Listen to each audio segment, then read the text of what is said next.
आज की वीडियो में हम शुरू करेंगे कक्षा 11वीं का अध्यापन कार्य। जैसा कि सभी विद्यार्थी कक्षा 10वीं से कक्षा 11वीं में आते हैं और अलग अलग संकाय का चयन करते हैं। कुछ विद्यार्थी गणित संकाय में चले जाते हैं तो कुछ विद्यार्थी विज्ञान संकाय में चले जाते हैं, किंतु गणित और विज्ञान दोनों के ही विद्यार्थियों को रसायन विज्ञान का अध्ययन करना पड़ता है।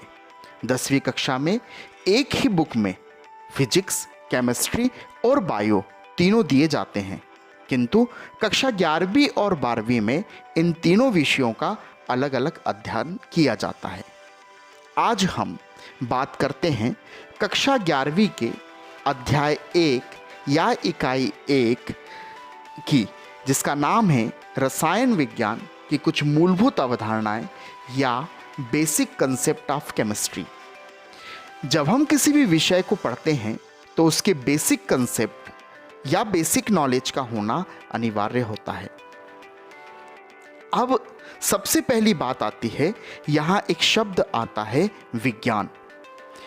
विज्ञान जो आप पहले भी पढ़ चुके हैं। What is science? विज्ञान किसे कहते हैं? हम विज्ञान को परिभाषित कर सकते हैं प्रकृति के क्रमबद्ध, सुव्यवस्थित, सुसंगठित ज्ञान को ही विज्ञान कहते हैं। और सरल शब्दों में कहें तो प्रकृति के क्रमबद्ध अध्ययन को ही विज्ञान कहते हैं।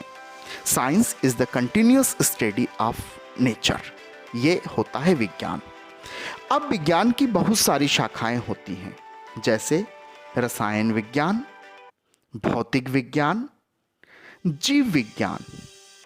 इसमें जूलॉजी, बॉटनी और भूगर्भ विज्ञान, ऐसी कई सारी विज्ञान की शाखाएं होती हैं। हम शुरू करेंगे आपके साथ रसायन विज्ञान। रसायन विज्ञान जिसे केमिस्ट्री कहा जाता है। सबसे पहले हम जानेंगे कि केमिस्ट्री वर्ड आया कहां से। यदि हम प्राचीन काल की बात करें तो मिस्र का प्राचीन नाम केम था। रासायनिक अभिक्रियाओं को उस समय कीमिया कहा जाता था और इन रासायनिक अभिक्रियाओं को जानने वालों को कीमिएगर कहा जाता था। समय के साथ साथ यह कीमिया शब्द केमिस्ट्री में बदल गया। एक अन्य मान्यता के अनुसार ऐसा माना जाता है कि रसायन शास्त्र या केमिस्ट्री की उत्पत्ति एक अरबी शब्द कीमिया से हुई है, जिसका अर्थ गुप्त या रहस्य होता है। मतलब विज्ञान की वह शाखा जिसमें गुप्त रहस्यों का अध्ययन किया जाता है, रसायन शास्त्र कहलाती है। अब हम रसायन शास्त्र को परिभाषित करेंगे। रसायन शास्त्र के अंतर्गत हम द्रव्य तथा उसके सूक्ष्म कणों, अणुओं, परमाणुओं के गुणधर्मों, उनकी संरचना तथा ऊर्जा द्वारा उनमें होने वाले प्रभावों का अध्ययन किया जाता है।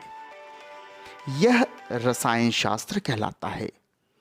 द्रव्य आप सभी जानते हैं, वह पदार्थ जो कोई स्थान या समष्टि घेरता है द्रव्य कहलाता है। जबकि ब्रह्मांड का दूसरा भाग होता है जिसे ऊर्जा कहते हैं, जो कोई स्थान या समष्टि नहीं घेरता है। अब रसायन विज्ञान का इंपॉर्टेंस या महत्व क्या है? मानव जीवन में जन्म से लेकर मृत्यु तक और नख से लेकर शिक तक रसायन शास्त्र अति महत्वपूर्ण होता है। आज आप जो वस्त्र पहन रहे हैं वो रसायन है। आज आप बीमार होने के बाद दवाइयाँ लेते हैं, वो भी रसायन है। कोरोना जैसे वायरस को मारने के लिए आप जो सैनिटाइजर का उपयोग करते हैं वो भी रसायन है। आप सुंदर दिखने के लिए सौंदर्य प्रसाधनों का उपयोग करते हैं, वह भी एक रसायन ही है। हवाई जहाज या हेलीकॉप्टर में बैठकर 7 समुंदर पार चले जाते हैं, यह भी रसायन शास्त्र की ही देन है। इस बात में आपको एक छोटा सा चुटकुला सुनाता हूं। 3 विषय के महान ज्ञानी लोग जिन्हें हम ज्ञानवान कहें, एक फिजिक्स का, एक मैथ्स का और एक केमिस्ट्री का, तीनों एक तालाब के किनारे घूम रहे थे। सबसे पहले गणित वाले ने कहा, तालाब की लंबाई, चौड़ाई और गहराई क्या होगी? और निश्चित ही वह गहराई नापने के लिए तालाब में कूद जाता है, बहुत देर तक वापिस नहीं आता है। फिर भौतिक शास्त्र वाले ने कहा, इस तालाब में जो जल भरा है उसका घनत्व क्या है, उसका अपवर्तनांक क्या है, उस जल के गुण क्या हैं, और वह भी उस तालाब में कूद जाता है। बहुत समय हो जाता है, दोनों ही ज्ञानवान लोग बाहर नहीं निकलते हैं। तो हमारे रसायन शास्त्री ने सोचा कि मनुष्य जल में विलय है, शायद वो दोनों विलय हो गए हैं और वो वहां से चला जाता है। ऐसा है रसायन शास्त्र, ऐसी इसकी महत्वता है।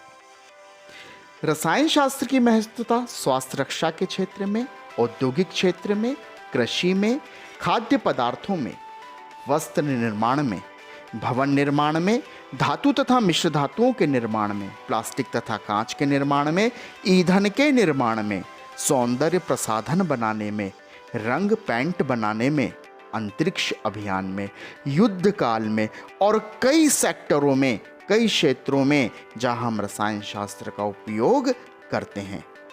अब हम बात करते हैं रसायन शास्त्र की शाखाओं की। जैसे रसायन शास्त्र की बहुत सारी शाखाएं हैं, मैं आपके साथ 3 मुख्य शाखाओं के बारे में बात करूंगा।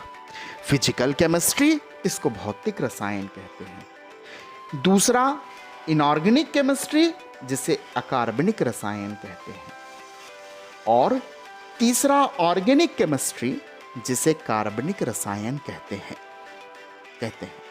इसके अलावा एनालिटिकल केमिस्ट्री, बायोकेमिस्ट्री और मेडिकल केमिस्ट्री और कई सारी इसकी ब्रांच या शाखाएं होती हैं।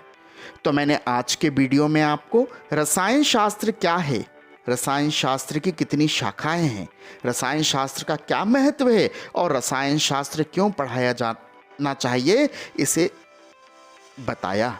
अंत में वैज्ञानिक लेबुजियर को आधुनिक रसायन शास्त्र का पिता कहा जाता है, जिनका रसायन शास्त्र में बहुत अधिक योगदान है। Thank you.